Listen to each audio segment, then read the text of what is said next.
Entendemos que estamos en una situación de estrés cuando me toca hacer frente a una tarea o a una demanda tal que siento que mis capacidades, mis recursos personales se pueden ver superados o de hecho se están viendo superados.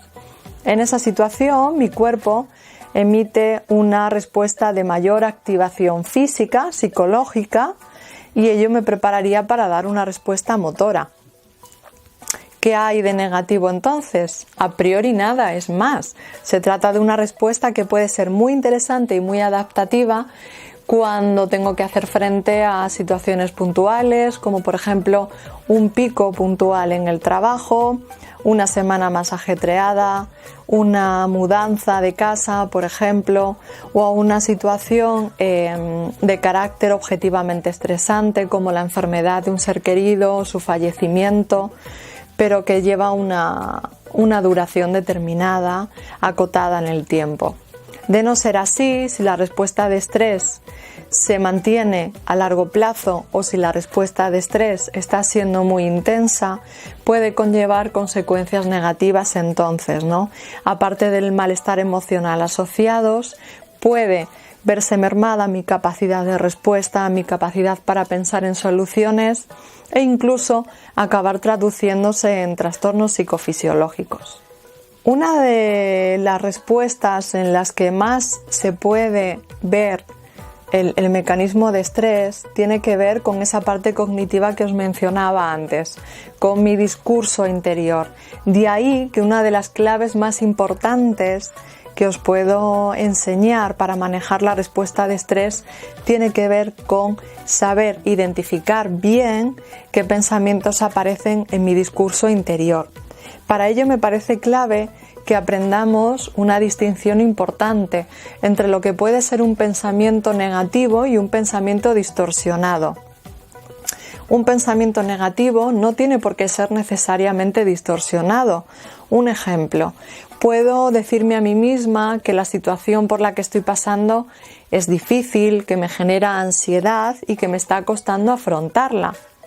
Estos mensajes que me estoy mandando a mí misma tienen cierto carácter negativo, pero pueden ser bastante realistas y estar bastante ajustados a la realidad que estoy viviendo. Por el contrario, pensamientos del tipo esto es horrible, esto nunca va a pasar, no soy capaz de hacer nada, son pensamientos extremistas, alejados de la realidad y por tanto distorsionados. ¿Dónde va a radicar la diferencia clave entre unos y otros? Los pensamientos negativos son realistas y aun siendo negativos van a traer una consecuencia emocional que tiene que ver, por ejemplo, con cierto grado de ansiedad, tristeza, preocupación, miedo, pero que se van a presentar con una intensidad más moderada, que incluso me pueden ayudar.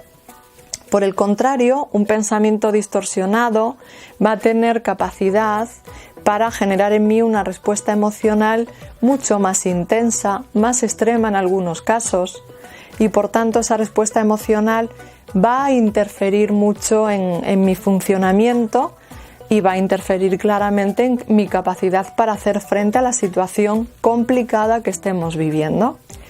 De ahí que para aprender a manejar el estrés sea clave, como os decía, identificar qué tipo de pensamientos ocupan mi diálogo interior.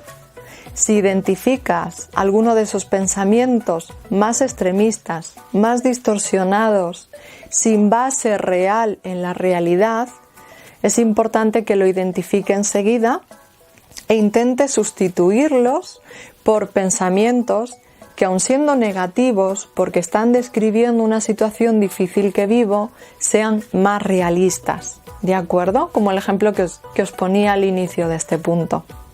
No es igual pensar, esto es horrible, no va a acabar nunca, que estoy viviendo una situación difícil. Pone el foco en la realidad, pero lo hace de una forma realista, constructiva.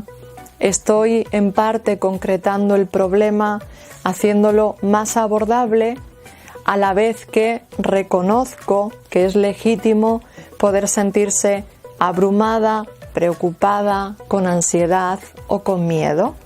En este punto, al igual que os propongo generar pensamientos alternativos más realistas, os animo también a que intentéis crear vuestro diálogo interior de afrontamiento, de superación.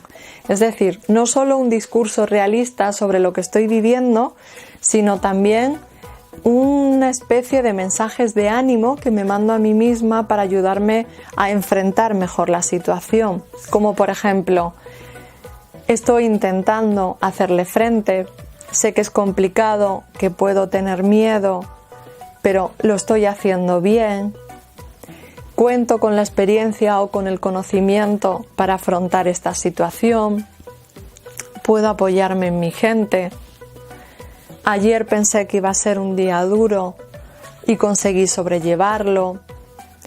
Afrontaré la tarea hoy, pero intentaré descansar el fin de semana. ¿De acuerdo?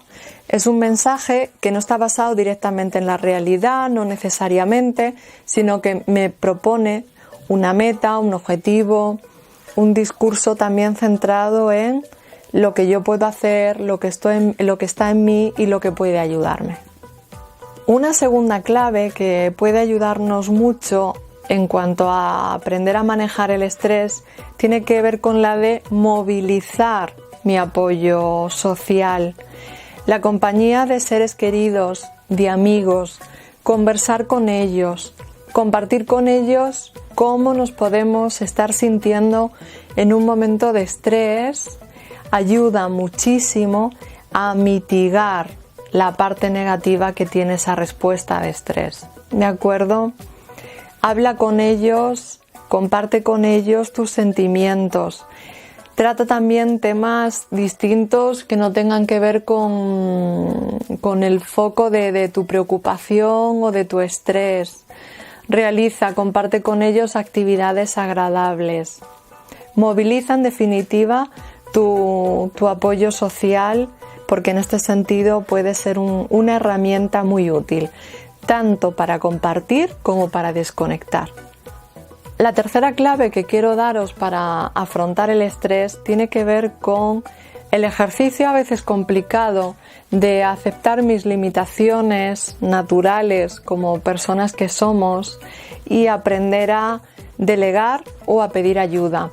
Es verdad que no siempre podemos delegar todas nuestras tareas, es más, son competencia única mía, ¿no? Pero en otras tantas ocasiones podemos pedir ayuda, aunque sea temporal. Y si en lo que es en el foco central de mi preocupación o lo que me mantiene estresada no puedo pedir ayuda o delegar, a lo mejor sí que puedo hacerlo en otras parcelas de mi vida, la casa, hijos, otras responsabilidades, ¿de acuerdo? De tal forma que ocupen menos sobrecarga, incluso mental, y pueda invertir más energía, más esfuerzo en el foco principal que me puede mantener estresada.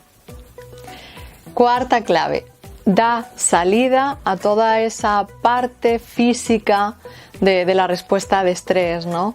La respuesta de ansiedad, que es pieza clave para entender el mecanismo de estrés, tiene un componente físico claro, ¿no? No solo tiene que ver con neurotransmisores yendo y viniendo por nuestro cerebro, sino que incluso cuando la respuesta de estrés se mantiene a medio, es más, y a largo plazo, llega a suponer pues toda la liberación de hormonas ligadas a la ansiedad por todo nuestro cuerpo, ¿no?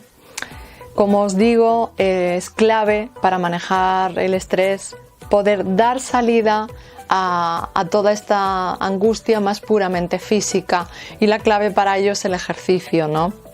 ¿De acuerdo? Va a ser una herramienta, una actividad muy, muy interesante y que nos puede proteger, no solo cuando estamos inmersos en una situación de estrés, sino incluso también con carácter preventivo. Una buena dieta y asegurarme un mínimo de descanso y desconexión también me pueden ayudar en este sentido. Quinta y última clave, no por ello menos importante. Localiza en tu vida cualquier pequeño área de control que siga habiendo en tu vida, en tu día a día. Puede ser una persona, una tarea, una responsabilidad, un lugar o un momento en el día, ¿no? Se trata de encontrar aquello en mi rutina que me siga reportando cierta sensación de seguridad, de control, de certidumbre, de bienestar emocional, que van a acabar sirviéndome como de bálsamo, que puede aliviar un poquito la situación de malestar producida por la situación de estrés, ¿no? Puede ser a tu mascota cuando te recibe corriendo por el pasillo, la sonrisa de un ser querido cuando llegas a casa, una ducha al final del día, un informe entregado a tiempo, un paciente bien atendido aún dentro de una vorágine hospitalaria, o el poder haber acompañado en un día complicado a un ser querido, ¿no? Sea cual sea, se trata de que me reporte cierta sensación de bienestar, cierta sensación de que estoy haciendo cosas, de que tengo el control, de que hay seguridad y certidumbre, y que sean un bálsamo, como os decía, en un momento complicado. Y más allá de que intentéis poner en marcha estas claves, también os animo a poder aceptar, comprender y legitimar que ante determinadas situaciones lo que toca es tener miedo, lo que toca es estar preocupados o experimentar ansiedad como reacciones normales, legítimas, comprensibles, ¿no? Y una vez que las aceptamos, que comprendemos que es normal que nos sintamos así, ya abandonamos esa actitud de lucha o de huida de algunas emociones que me producen malestar, y eso ya me descarga de cierto grado de malestar y me ayuda a que sea más llevadero, ¿no? Entonces os animo a que también intentéis ver y experimentar emociones como el miedo, la tristeza de esta manera, ¿no? Hay un dolor que muchas veces es inevitable, pero hay formas más sanas de manejarlo, de transitar por este dolor, ¿no? Viéndolo así, resulta menos difícil llevar esa carga, ¿de acuerdo?